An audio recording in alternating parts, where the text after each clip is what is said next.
Namaste. We are continuing with Bhagavad Gita. So we have so far seen in the second chapter Krishna beginning the teaching to Arjuna. Arjuna expressed his profound sorrow about the fact that he has to confront and battle his own relatives and friends and so on, and he is paralyzed by the sorrow, and therefore he surrenders to Krishna for his advice, and Krishna began his teaching. And in the last episode, we saw Krishna explaining in detail the nature of the self and why sorrow is only due to wrong identification of the self. So, the root of sorrow is in the false idea of the me, which is taking the self to be the body and the mind. And therefore, Krishna points out that that which comes and goes, which is the nature of the body and the mind, is not real and therefore not our true self, and it has no true existence, whereas that which never comes and goes, which is our true awareness, true inner nature, our true being, is ever present and it can never be affected. And therefore, Krishna teaches that the impermanent, which is our body and mind, is not to be grieved for, whereas the eternal, which is our true self, has no birth, no growth, no death, and therefore there is nothing there to grieve for either. And he also pointed out that it is unknowable because it is the very ground from which knowing takes place. The division in knowing between the knower and the known, which is how any knowledge is gained, is itself rooted in the ground of awareness, which is our true self. And therefore, this is not knowable, it is aprameya. And yet, by negating the false, by negating the wrong identification with the body, with thoughts, with emotions, with feelings, and with all the other various wrong ideas we have of the me, by negating all of it, we realize that which negates the pure awareness is our essential nature, which can never be hurt, never be affected by anything, never be praised, never be uh, criticized. It is ever pure, and therefore there is nothing to grieve for, while the body and the mind are of the nature of change and impermanence, and therefore there is nothing to grieve for there either, because the body constantly changes, and upon death it takes a new form. It decomposes into the nature, into the elements of the nature, and then forms new forms. Thoughts in the same way go on from one place to another and evolves. Therefore, even at that level, there is no end and there is nothing to grieve for.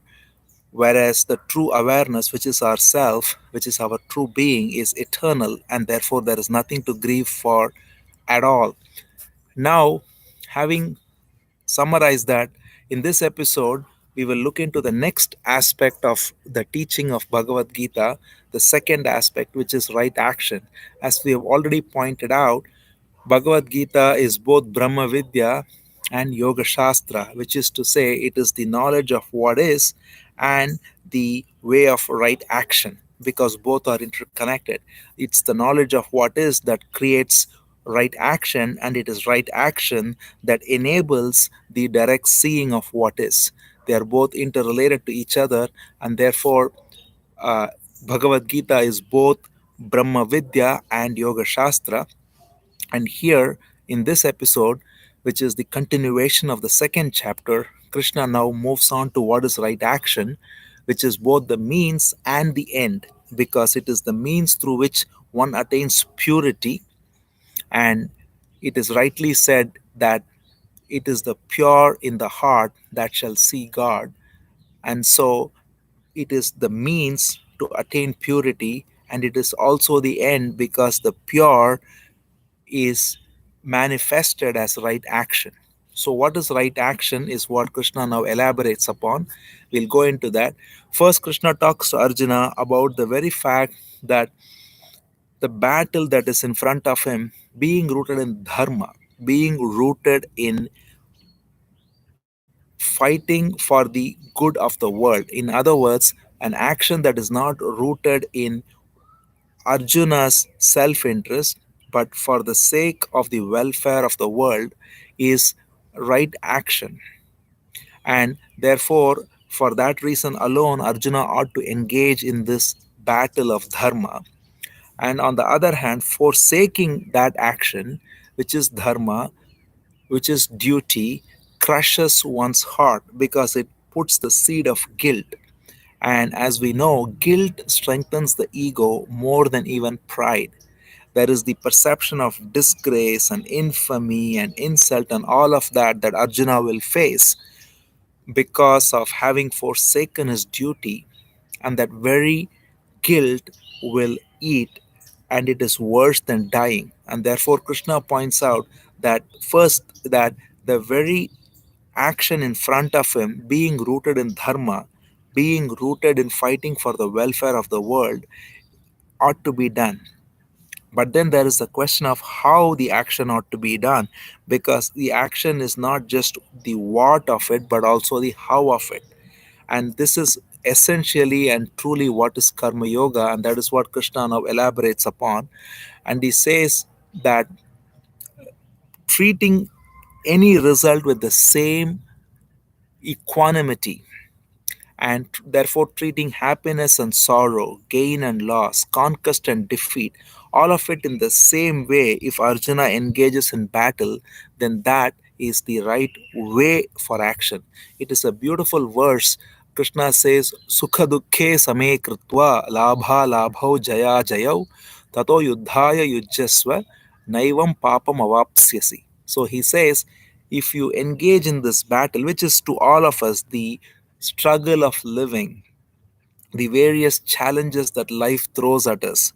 One is what he already pointed out, that be clear that what you are engaging in is not for your own self but for the welfare of those around.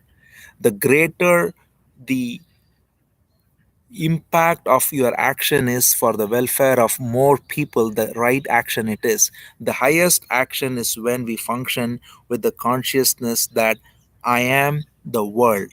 When I realize that every action of mine is touching the entire consciousness of human existence and beyond, and therefore I am responsible for the whole world, not just me or my little family or my little sect or creed or nation, but the entire world. That is the highest and the most correct action. And how to engage in that action is by this way, which Krishna said in this verse, which is by treating happiness and sorrow, gain and loss, conquest and defeat, all of it with equanimity. And therefore, this is right action. And Krishna points out that this is karma yoga, which frees one from the bondage of action. Because the important thing to realize is action in and of itself creates bondage. Because when I act, if I don't have the right attitude and the right motive, when I'm acting for something that is rooted in myself, like Arjuna wanted to give up this war for his own personal whims or personal attachments. And similarly, if you want to do something or not do something for our own personal attachments, and that is one aspect. And the other aspect is, even while doing the action, therefore being excited by good result or being depressed by a negative result. All of this is the way action binds us. It's the bondage of action, which is karma. But karma yoga is entirely different from karma, which is to say, it is the means of being free while acting. And that is, as we pointed out, by acting with the right consciousness and taking anything that comes with equanimity. And therefore, Krishna points out that this karma yoga is the most uh, glorious thing, because there is no waste of any attempt here. There is no harm. Even a little bit of this right action saves one from great fear, because the more one engages in this sort of action, even if we glimpse into it once, when we are acting not out of a selfish, petty interest, but out of this consciousness that I am the world and I have to do what is right for the world. And also, when I act with equanimity, so both of these things, the action I embark upon is based on the consciousness that I am the world, and the way I act is with equanimity, taking the results that come about, whichever way the results are, in the same equanimous manner. When I have this attitude, which is karma yoga, and I glimpse into it even once, then that gives great sense of liberation. That's what Krishna points out, that even a little bit of such action liberates one from fear. And then Krishna says that that quality of action is called as total attention. In Sanskrit, he says, Vyavasayatmika buddhi, total attention. And this total attention while acting, which comes out of complete absence of self interest and total equanimity toward the results, is characteristic of what is karma yoga. Whereas that which is um, not such right action results in innumerable number of thoughts like many branches of a tree, and they go in 100 different directions and confuses the mind, and there is choice and lack of confusion and all the rest. And so Krishna points out that to have no such confusion, to face no choice, to be so clear that there is no choice in terms of whether this is right or that is right, but there is just clarity that this is what I ought to do because this is right action, this is karma yoga. And that is what he calls as total attention. Then he goes on, as always, to negatively describe total attention. In other words, he describes now what causes lack of total attention. And he describes it beautifully by saying that it is due to desire for enjoyment and affluence. Bhoga Aishwarya. These are the two things which are enjoyment and affluence. And the contrary of it, which is fear of pain and fear of lack. So both are going together. So this desire for enjoyment and affluence and fear of pain and lack is what is causing us to be not living in total attention and not acting out of total attention. And this is due to our exposure to what Krishna calls as knowledge, interestingly. So the word he uses is Vedas. So there is two ways in which we can interpret it. One is literally that Vedas, which are the repository of knowledge in terms of the various rites to perform in order to attain good results in this life, in order to attain good results in next life, in order to enjoy better, in order to have a better heaven. All of these are what he calls the flowery talk of Vedas, Pushpitam Vacham.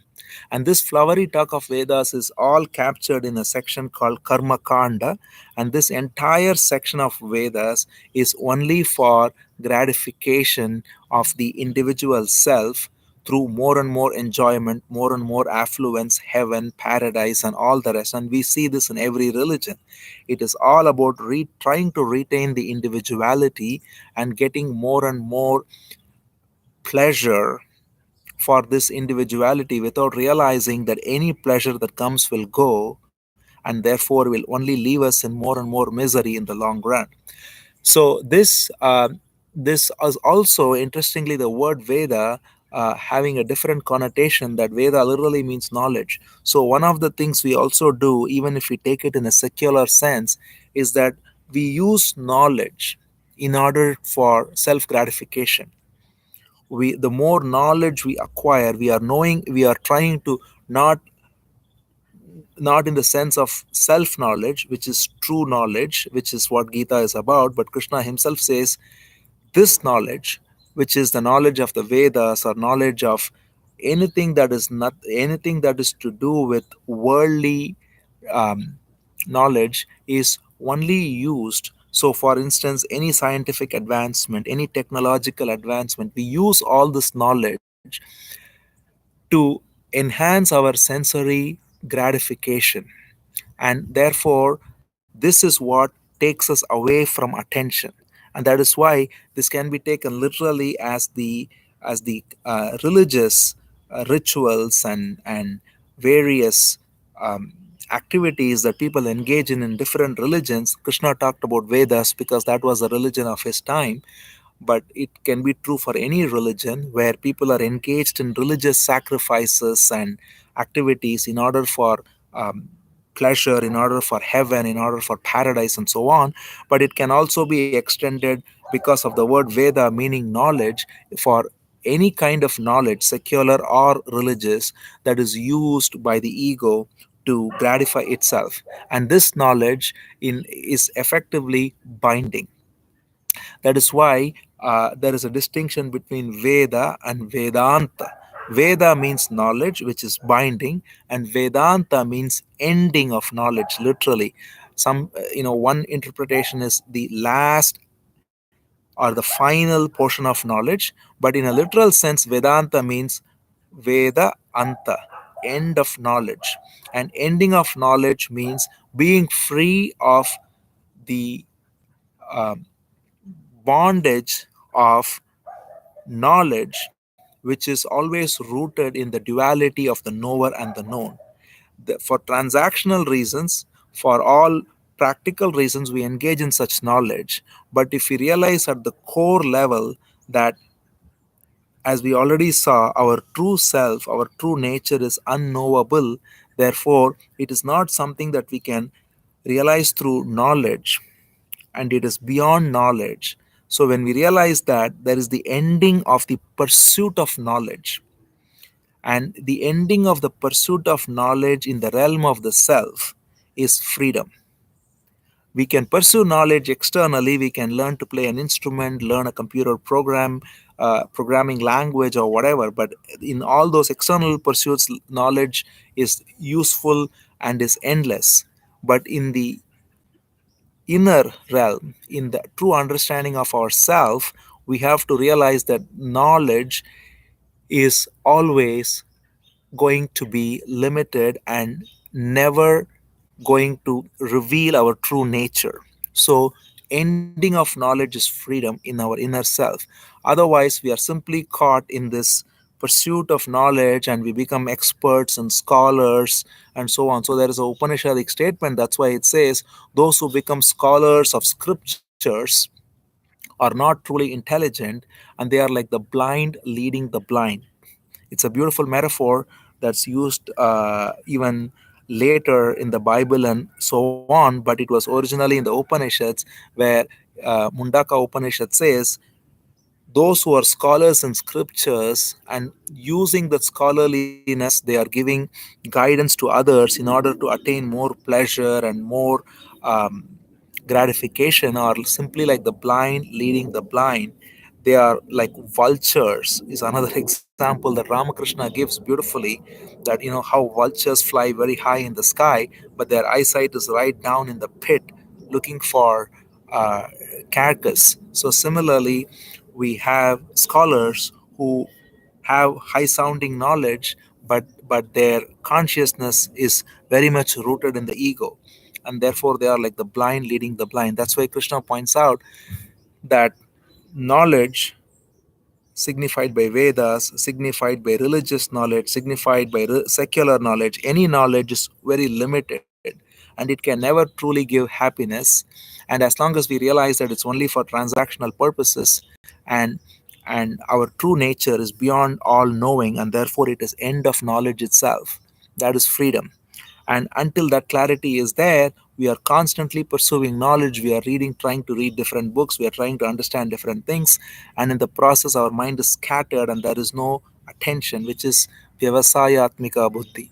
So Krishna instructs finally to Arjuna by saying beautifully in this verse, Traigunya Vishaya Veda Nistraigunyo Bhavarjuna. He says the Vedas are of the types of about the qualities of nature. There are three types of nature, three qualities of nature. In fact, it's called sattva, rajas, and tamas, which is sattva is the nature of goodness, Rajas is the nature of activity or excitement, and tamas is dullness. And all of nature we can see, from a tree to a to a blade of grass, to animals, to humans, are all composed of these three elements of nature. So even in a day we see that sometimes we are dull, sometimes we are excited, sometimes we are very peaceful.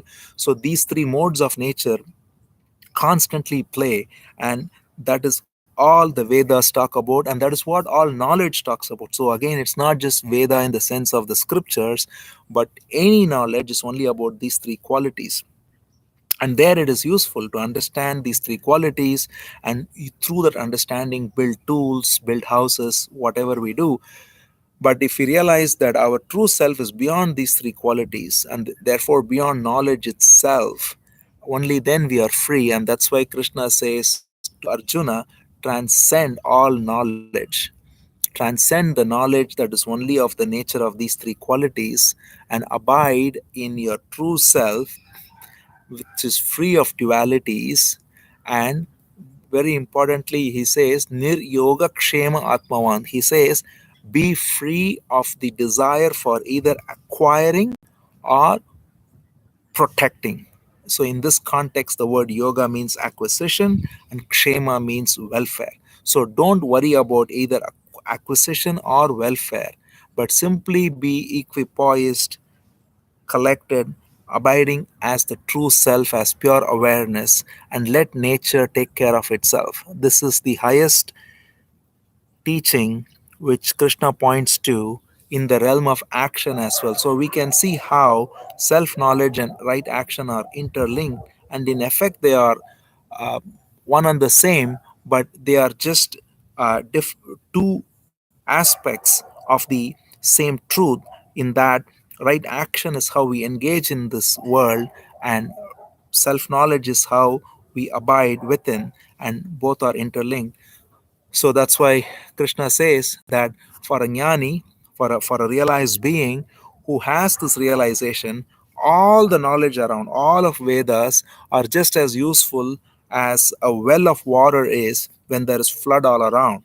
So it's a way of saying that, you don't need the water of the well when there is flood everywhere. Similarly, when you are abiding as your true self, which is pure awareness, which encompasses everything, then you don't need to worry about this piece of knowledge or that piece of knowledge. They all fall in the right place, and when they are necessary, they are used, and they are never given uh, excessive importance, and neither are they ignored, but they fall in the right place.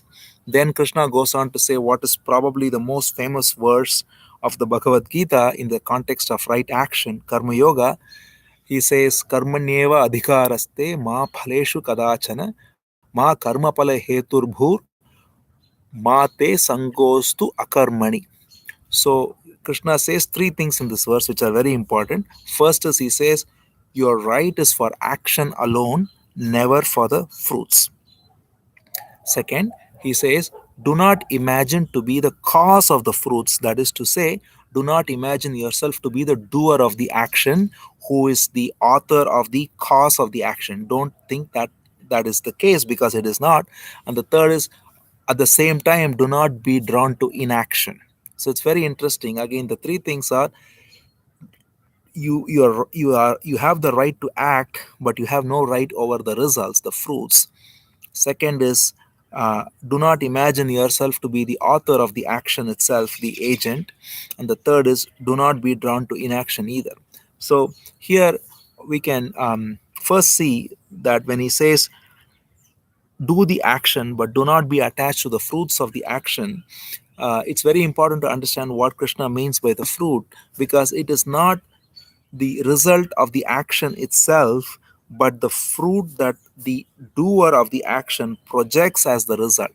So, to give an example, if I'm working on a project, let's say a software project, and I have a particular vision of what the software has to do, that vision and executing toward that vision and completing that project is all the action. It is one holistic movement of thought, speech, and deeds of any endeavor from start to finish. That is not the fruit. That is to be something that one has to be clear about, because we cannot, someone can ask, if I'm not clear about the end result, the vision of what I'm working for, how can I act? And that's a valid question, and that's not what Krishna is talking about. To be clear about the action from start to finish, to envision the in this case the project and how it has to take shape and working on it, that is not the fruit of the action. What is the fruit of the action that Krishna says you ought not to think about is, what will I get of it? I get out of it. So when I embark on this project, I may have so many other ulterior motives, such as it'll help me get a promotion, or it'll get me more recognition or awards or better compensation, and so on and so forth. These are the fruits of the action I'm projecting on top of the action itself. The action is from start to finish one holistic movement, whereas the fruit of the action is something I project on top of it as that which will personally give me gain through the action. So Krishna says you have the right to the action, which is to say you have to execute the action properly from beginning to end, but you have no right over the fruits. In other words, if you think of what will I get out of the action, then that is going to come in the way of action itself, and it is going to take away from the action. So that's why it is important to be clear that the fruit of the action is only for the doer and not for the action itself. So there is, in another way to look at it is that there is time involved in any action, a chronological time from beginning to finish, beginning to end, start to finish. And that time is something we plan for, and we want to execute the project or any action we embark upon from beginning to end. And we have an end result in mind and we work toward it. That is absolutely fine, but there is a different kind of time, not the chronological time, but there is something called the psychological time, which is time projected by the imagined self as the result of this action. So which is to say, I will become more happy by doing this action, I will become more recognized by this action. So any projection of time for the imaginary self, in other words, any sense of becoming, is what Krishna points out is not something to focus on, because any focus on that takes away from the action itself. And it goes along with the second thing he says, which is that you are not the doer of the action, because as long as I imagine myself to be the doer of the action, then I will naturally create psychological time. I will want to become something through this action. I will project various results and various rewards and fears and all of that through this action. So, Krishna also points out that be clear that you are not the doer of the action either, because the action takes care of itself. What acts is thought, which is a movement that happens within consciousness.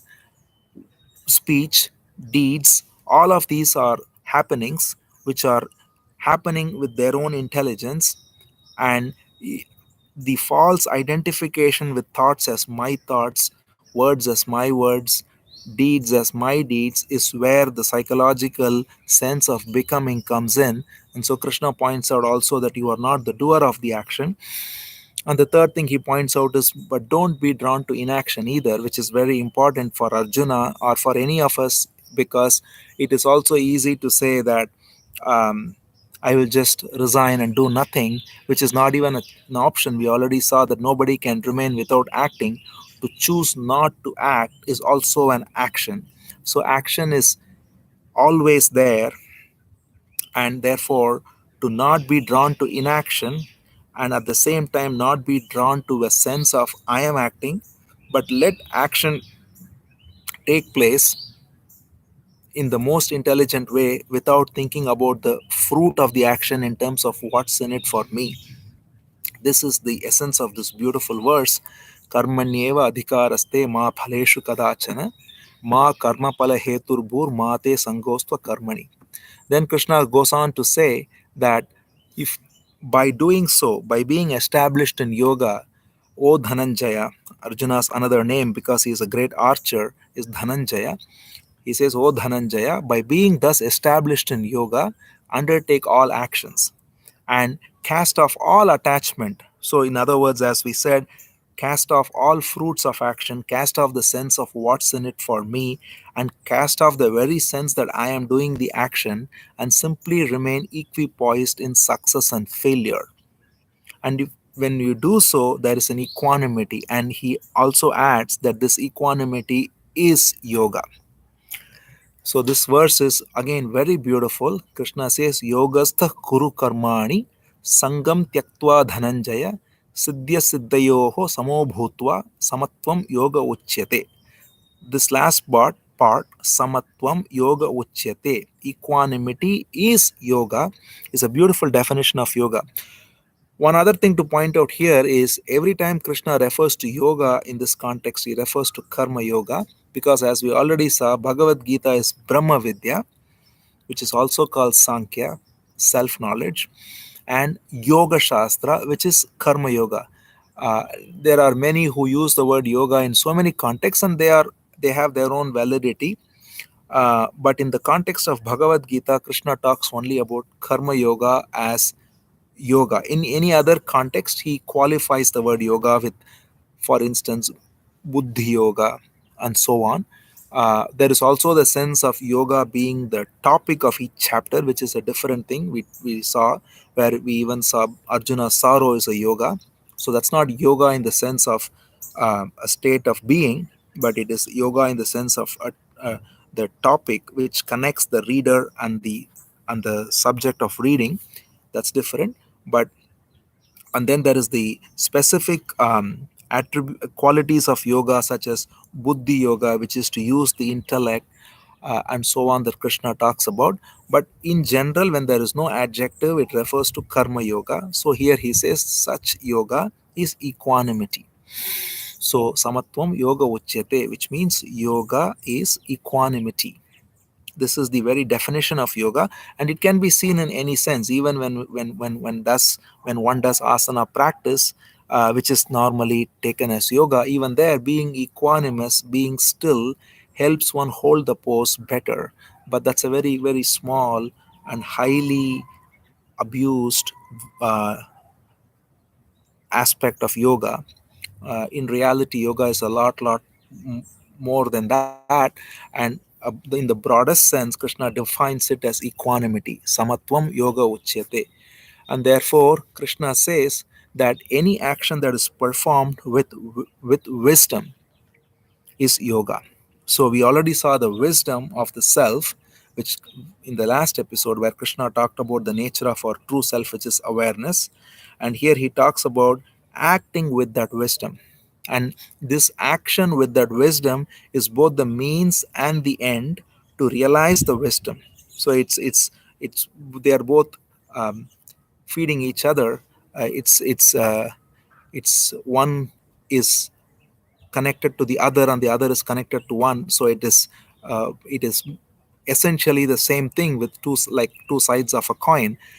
And so here Krishna, in the sense of right action, he points out that if you are able to act in this way, which is to say, first, as we saw, realize that you are acting as the world itself, not as an individual self, and you take every action's result with equanimity, and you have no personal fruit associated with the action, and you are not even taking yourself to be the doer of the action.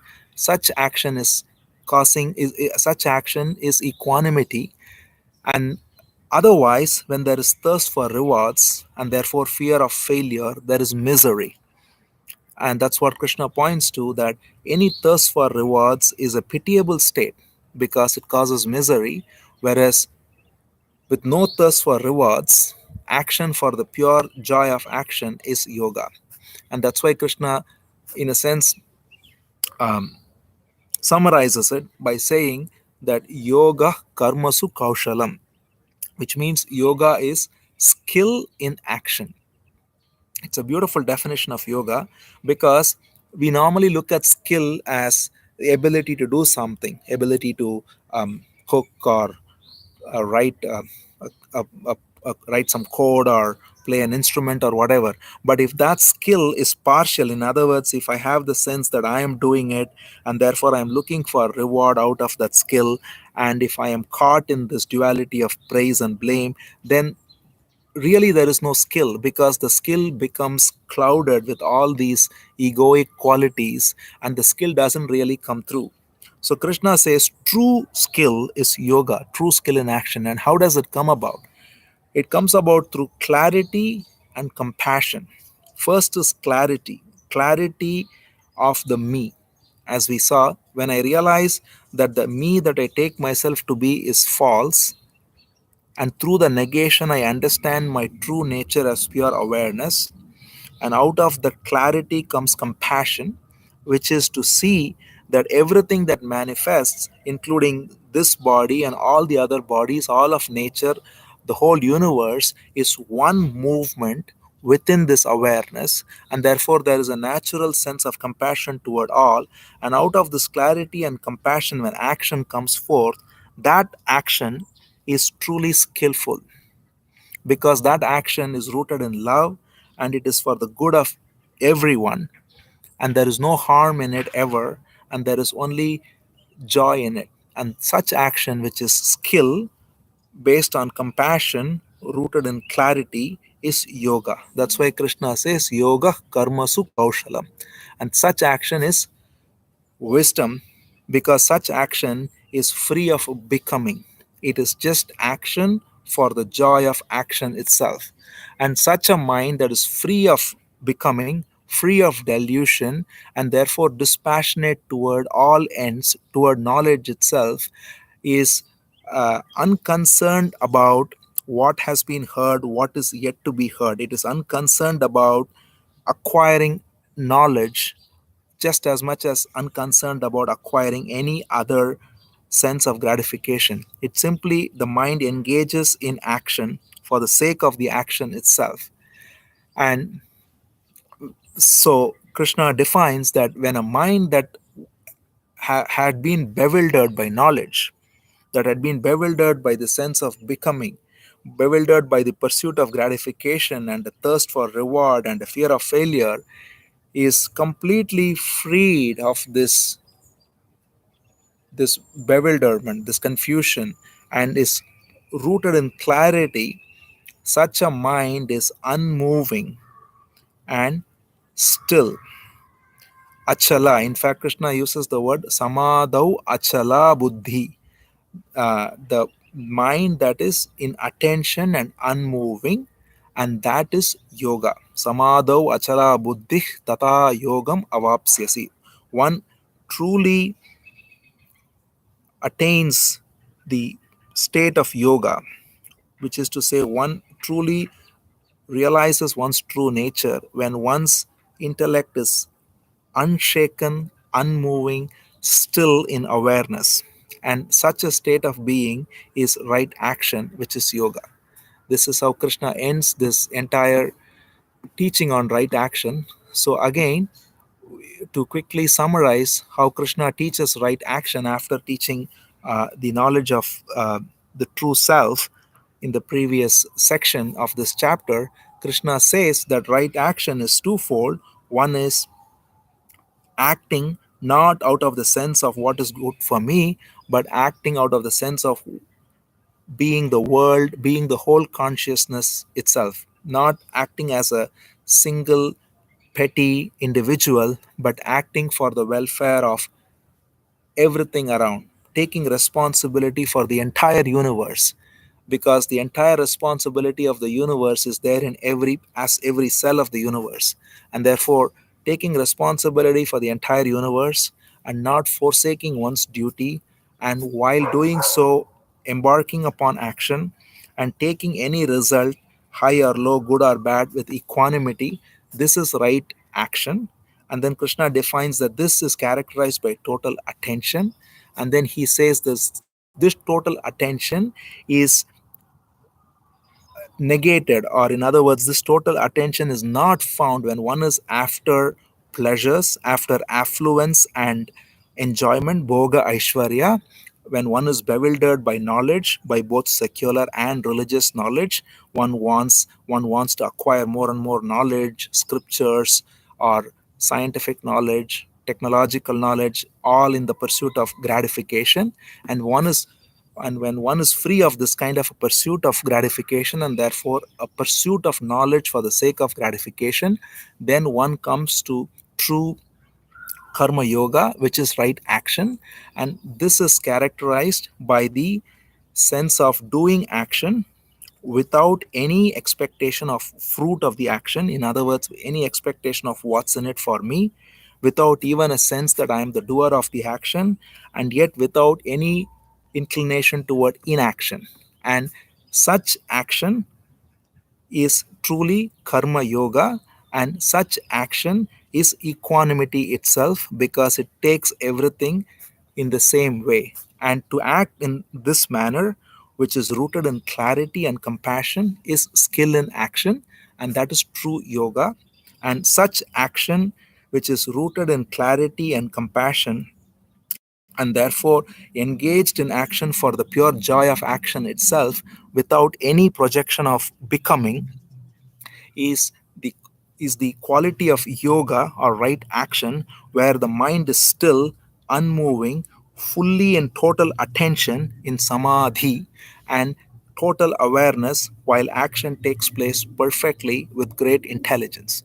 This is right action as taught by Krishna to Arjuna. We'll continue. Thank you.